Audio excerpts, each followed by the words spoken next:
You're listening to Hawk Talk with former Seahawks wide receiver Michael Bumpus. Powered by Seahawks.com. Now, here's your host, Nasser Kyobe. Welcome into another edition of Hawk Talk. Unfortunately, the Seahawks fall to the Buccaneers bump 38-35 in a thriller at Lumen Field. Now, I'll speak for myself and probably a lot of other people in this region. You probably didn't have a shootout on your bingo card for Sunday. I didn't. I had 21-16, I think was my score prediction. Pretty safe. I mean, you came in there with two of the league's best defenses. We know how good they were against the run. They were not allowing a ton of yards, and this was a game that two quarterbacks just absolutely balled out. And unfortunately, heartbreaker for the Seahawks. They played well enough to win the football game. Unfortunately, did not make enough plays down the stretch. But we will jump right into it. What had happened?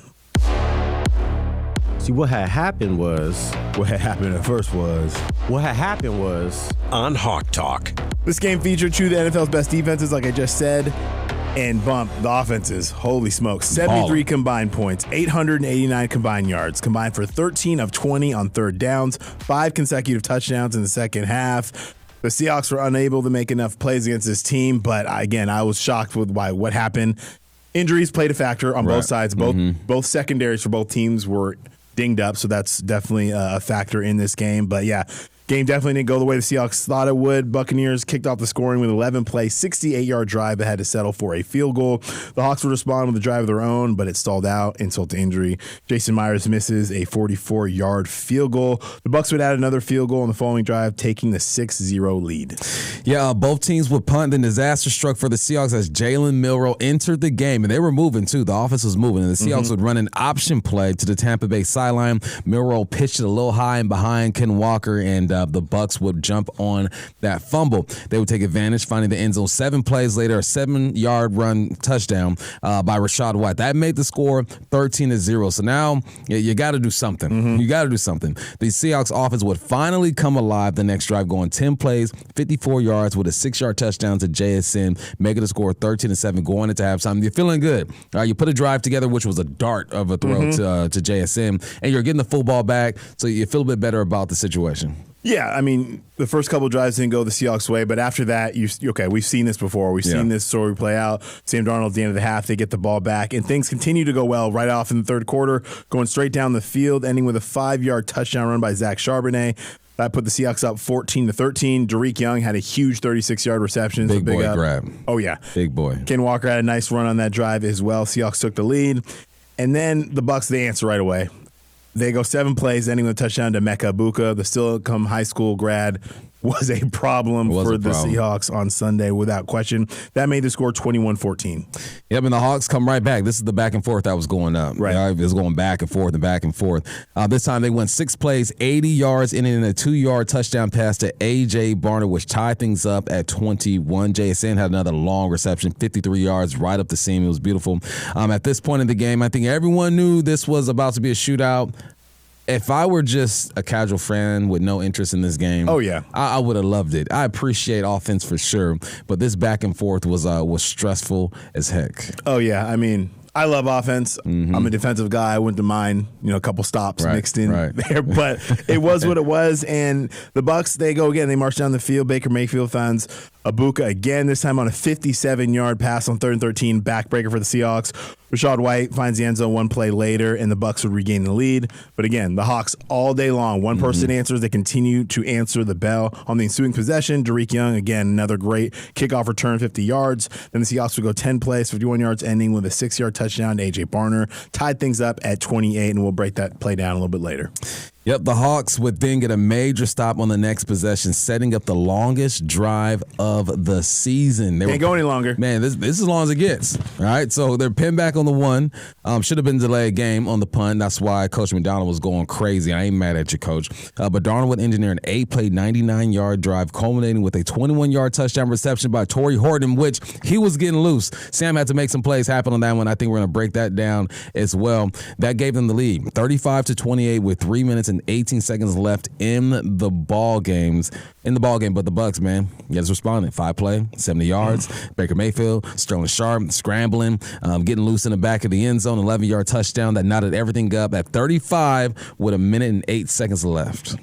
Yeah, with 3:18 before that drive, I was feeling pretty good. I was thinking, okay, there's a chance the Seahawks will get another stop because they got to stop the drive beforehand. Obviously, things didn't go their way. It's tied up, but at no point was I nervous. Nah. With the way this team, they had scored on 5 consecutive drives, 5 touchdowns, furthermore. They're getting the ball with 1:08. In this day's NFL, in that situation, it's harder on the defense because all you got to do is complete 2 or 3 passes. Kickers are now making 50, 60-yarders like it's nothing. So I was not concerned in any way.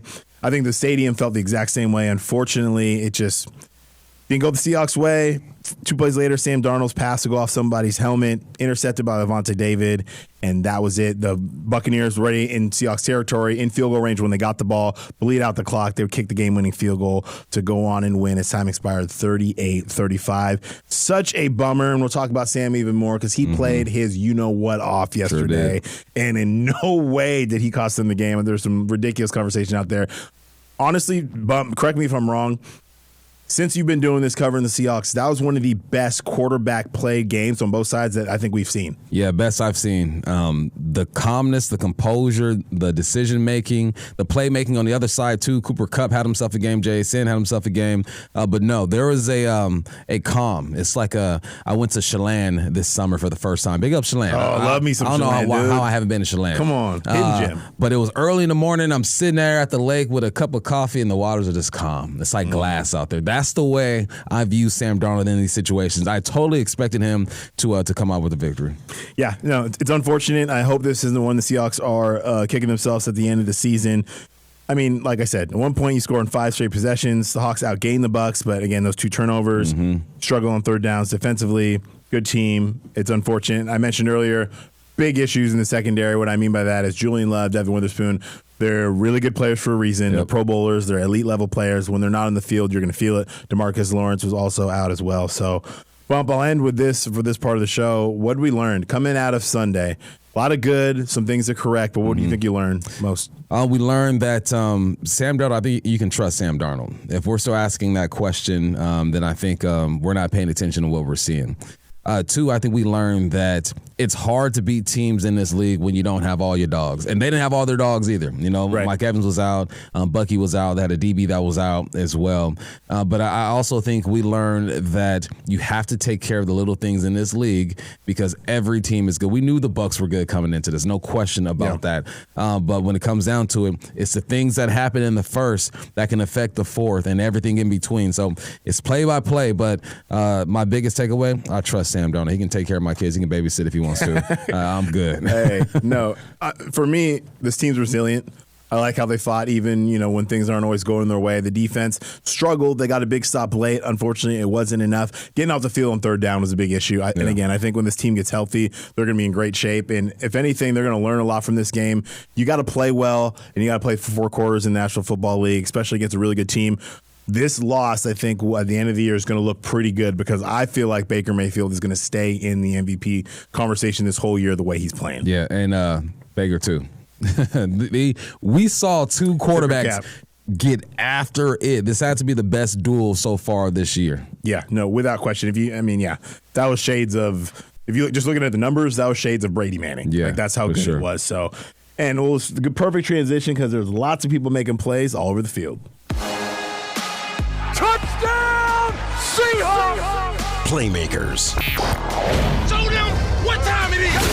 Holy catfish! Where else would you start, Bump? The quarterback, Sam Darnold, 28-34, 341 yards, 4 touchdowns, 1 interception, QB rating of 135.4. First 300-yard passing game for the Seahawks. And I saw a really cool next-gen stat bump. Darnold was 7 of 8 for 164 yards and 3 touchdowns on throws 10-plus yards or more down the field. Perfect passer rating on those throws. He also had a perfect passer rating on throws outside the pocket. There's not a lot more you can say about how Sam Darnold's playing right now. Nah, he's efficient. He understands what he's seeing. He's making the right decisions. There are some windows that are small, but when they are small, he's still finding a way to thread the needle and get it in there. Sam Darnold, big ups, man. Third most passing yards in his career, 341. Second most touchdowns in the game with 4. other than the pick that he was trying to throw away that bounced off someone's helmet. It was a good game for him. Jackson Smith and Jigba had another good game. 8 receptions, 132, 1 touchdown. Sundays was Jason's third 100-yard game of the season. He passed Joey Galloway for second place in franchise history for the most receptions in the player's first 3 seasons. At 197, Jason has had at least a 36-yard reception in every game this season, and most of them are 40-something yards and 50-something yards. It's like 136. That's why the number starts there. And then it's like 40, 45, 50, 53. Yeah, and he just makes the tough catch. The one pass that he didn't, I think it was, 9 targets, 8 receptions. The one pass he didn't come down with, Sam Darnold was actually protecting him. He throws it behind him because Antoine Winfield is getting downhill about to smack him, and I just couldn't come up with that. But efficient day by Jason. No, he's crushed it. I mean, he nearly missed, I think it was by 3 yards, another 100-yard game this year. Yeah. He's crushing it. Like I said, the only person he's chased right now is Puka Nacua of the Rams, who gets a boatload more targets and receptions that way. But JSN is an elite receiver. Love that we get to see him play each and every week. Ken Walker, he didn't get a lot of work, but when he did, he was great. 10 carries, 86 yards, averaging 8.6 yards a carry. So, again, we talk about the run game a lot, and we're going to continue to talk about it. The Bucs came into the game with a great rushing defense. They had not allowed any player to rush for more than 50 yards. Ken Walker gets way above that. I think if he had more opportunities, probably got more yards, but love what we're seeing from Ken, and hopefully he can continue to stack this and get some more reps. Yeah, had a run called back that probably would have put him either close or over 100 yards. A.J. Barner, 7 receptions, 7 targets, 53 yards, 2 touchdowns, 2 barn stomps, which is his celebration, which I love. One, he stomped. The other one, he kicked the ball into the did a little stomp and a kick. Yeah, so I'm thinking he'll get a FedEx little slip there for that one. First game in his career with multiple receiving touchdowns. This guy is legit. We spoke to him during the huddle this week, so I'm going to claim some of his success on this giving him good vibes. And Torrey Horton, 3 receptions for 39 yards and 1 touchdown. A play where it's probably underrated. We're going to break this down, so I won't get too much into it, but he stayed alive. And that's what you have to do as a receiver. Your quarterback's in trouble, just stay alive, get yourself open, and make plays. No question about it. And not a lot, Seahawks gave up a lot of points, so not leading a ton of defenders in there. But Cheddar Nwosu, again, he's being consistent. 4 tackles. He had half a sack, 1 QB hit, 1 interception. The defensive line didn't get as much pressure as we're accustomed to seeing this season. I think they'll bounce back. Baker gets the ball out really quick. It's a different kind of matchup there, so we'll kind of see as it goes on. I'm expecting this defense to bounce back in a great way. Coach McDonald is a defensive genius. I know he's in the lab right now as we're recording this, and the boys are going to be ready to play in Jacksonville on Sunday. Bump, this is the best receiver roundup we're going to see all season, I would presume. Yes, it is. You're exactly right. JSN led the charge, 8 for 132, a long of 53 and a touchdown. Cooper Kupp had his best game as a Seahawk, 6 receptions for 59 yards. You got A.J. Barner, just highlighted him, 7 receptions, 53 yards, 2 touchdowns. Horton had 3 for 39 and 1 touchdown. Derek Young had a big play of 36. Zach Charbonnet had 1 for 12. Arroyo had 1 for 10. And, total 341, 4 touchdowns. Yep, love when it's spread out like that. When a lot of people are getting involved in the game, obviously when you have 28 receptions, things are going our way. But we've teased it, we've hinted it a couple times today. We're going to get through the plays of the game. Bump, I could have gone again with JSN's long completion, but I feel like we've gotten a lot of that. It's going to happen every single week. So I thought I'd mix it up a little bit, but this was a big play. A.J. Barner finds the end zone for the second time. Again out of the shotgun, Sam Darnold. Got a wide slot to the far side. Horton, the widest of the 2 receivers. Here's a throw in the left flat. The ball is caught, and A.J. Barner, touchdown, Seahawks. He shakes the tackle and steps into the end zone. And what a play. A.J. is having one heck of a game. His second touchdown today from 6 yards out. The Hawks are a point away from tying it up.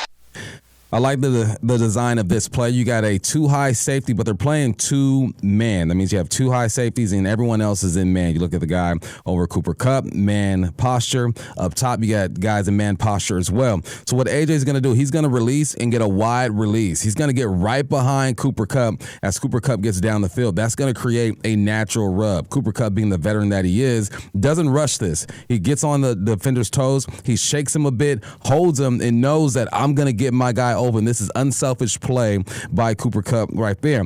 A.J. Barner gets behind, gets to the flat, catches the football, and the rest of that is just weight room status. You got to go downfield and tackle harder than that to get me down on the ground. But I want to focus on the offensive line. Our right guard loses a battle, so Sam Darnold has to hang in there. I know he feels he's not necessarily looking at the defensive line because he knows this is a quick game type of deal, but he stays in there. And a lot of guys would have flinched a little bit, but he didn't do that. Gets the football out on time, gets it to A.J. Barner. He turns, he scores, he does the barn stomp. No, love everything about this play. Cooper Kupp made the play. I mean, you talked about it, the patience, and it's a rub route. It's, if you're not patient or if you get a little too overzealous, you get a penalty. Yep. I remember for a lot of years, it felt like we led the league in offensive pass interference penalties. It's anything like that gets crossed up. So great play there. You talked about Sam Darnold. Good job getting the ball out quick. And then just shout out to A.J. Barner because that wasn't just some guy trying to tackle him. That was number 54. That's Levante David. Right. That man will be in the Hall of Fame, in my opinion. He's a former All-Pro. That's not just some guy out there. So A.J. Barner getting in the weight room, showing what's really good there. So a huge play, big play in the game, big ups to everyone involved. And this is another play bump that I'm sure you're going to have a field day over. This is Sam Darnold connecting with Torrey Horton for a 21-yard touchdown on 4th and 2 to take the lead. Sam may be trying to get him to jump off sides. Motion, no. Snap comes.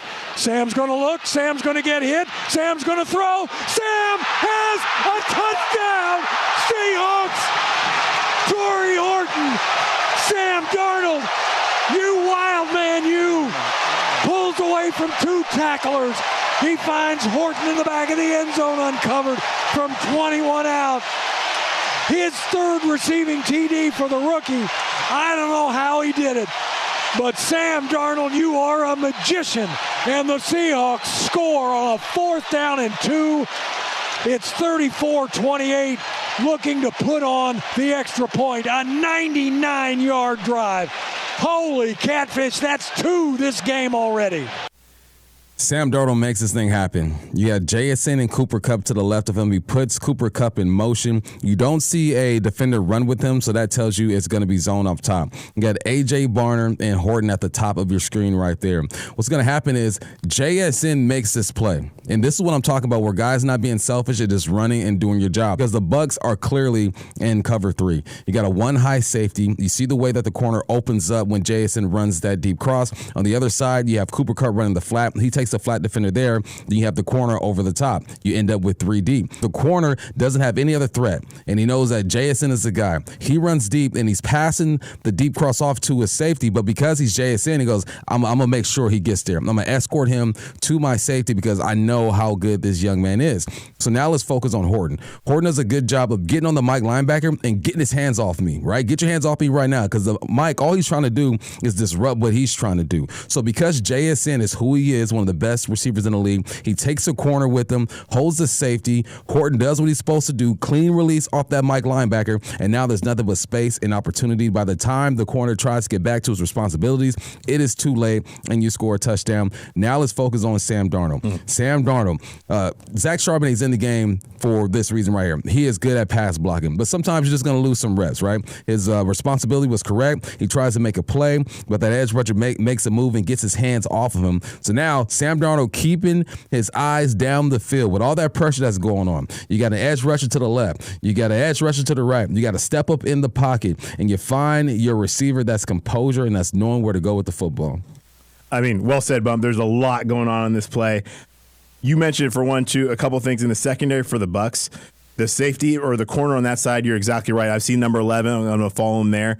When he realizes that Torrey Horton is now coming across, if you don't speed turn there, it's a wrap. Yeah. There's no way you can open your hips back to that, especially Torrey Horton's a fast dude. At that point, it's too late. And so there's one play in the secondary. And then Sam Darnold, again, keeping his eyes up with all that distraction, everything happening in front of him. At no point, if you watch him, do his eyes come down. Nope. And I'm just looking at him go through progressions. He drops back. Okay, am I going to hit Cooper Kupp right away? Because remind you, this was 4th and 2. It was. Huge play in the game. So I don't know if in the huddle, I don't know what was talked about, but I'm sure that wasn't necessarily the number one thing. Hey, we're going to for sure hit Torrey Horton on this play for a touchdown. You're looking at Cooper Kupp. Okay, he stands up, gets his second, third option, keeping his eyes down the pocket. I mean, that is unbelievable. That is teach tape for quarterbacks. And I love when everything's working the same. I mean, a lot of people stepping up, making plays, because they're a good football team too. They got a lot of good defenders on that side of the ball. So honestly great top to bottom. Unfortunately, I was hoping that was going to be the game-winning touchdown. Hoping that was going to be the game-winning touchdown. Unfortunately, it was not. And for the Seahawks, the clock just ran out. They're just going to let the clock wind down, not even going to bother taking that last time out. Seahawks are in the loss column for the first time since week 1. Thought it was going to be a defensive battle. Obviously, it was not. There's only 3 punts in the game. That's wild. Total. Almost 900 yards of total offense. And, like I said, it came down to the quarterback. Sam Darnold played his best game as a Seahawk, and it's not close. It's unfortunate the game ended in an interception because of off the helmet, but he played his absolute mind out of his mind. It was great to see. Yeah, and Jason balled out another 100-yard game. Ken Walker was good. He averaged 8.6 per clip along of 31, but defensively, the Seahawks were unable to get anything going. Mayfield was only sacked once. There were no turnovers forced. Mayfield was 29-33 for 379 and 2 touchdowns, and then probably the rookie of the year went off. 7 receptions, 163, 1 touchdown. Emeka Egbuka. I asked you not to do this, and you didn't listen. That's what I said. Didn't we? We were nice about it. We said, hey, I know it's a little homecoming, but just worry about it. You got the rest of the year. Man, imagine how many tickets he bought. Oh, and then he went out there and did that. Disrespectful. He probably had to tell so many people, like, hey, you need to go secondary market, dog. I'm on my rookie deal. Yeah. I can't buy the whole thing. It was tough. The Seahawks were down 3 starters defensively, and I think for the first time it might have shown up. I know everyone's going to be on task this week and get right back and get right for the Jacksonville Jaguars, a team that's playing tonight. Really good football team. We'll see what happens there. Again, a bummer the Seahawks lost at home. It was so cool seeing the top 50 players get recognized. We got to talk to Brandon Mebane pregame as well as Max Strong.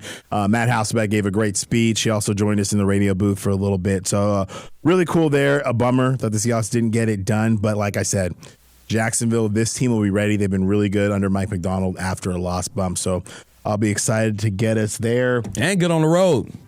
Yeah. And good on the road. That's not just good on the road. Like, I think I believe 9-1 under Coach McDonald. So we'll see. We appreciate it. This has been Hawk Talk. Michael Bumpus. I'm Nasser Kyobe. We'll be with you later this week for a preview of those Jacksonville Jaguars. See you next time.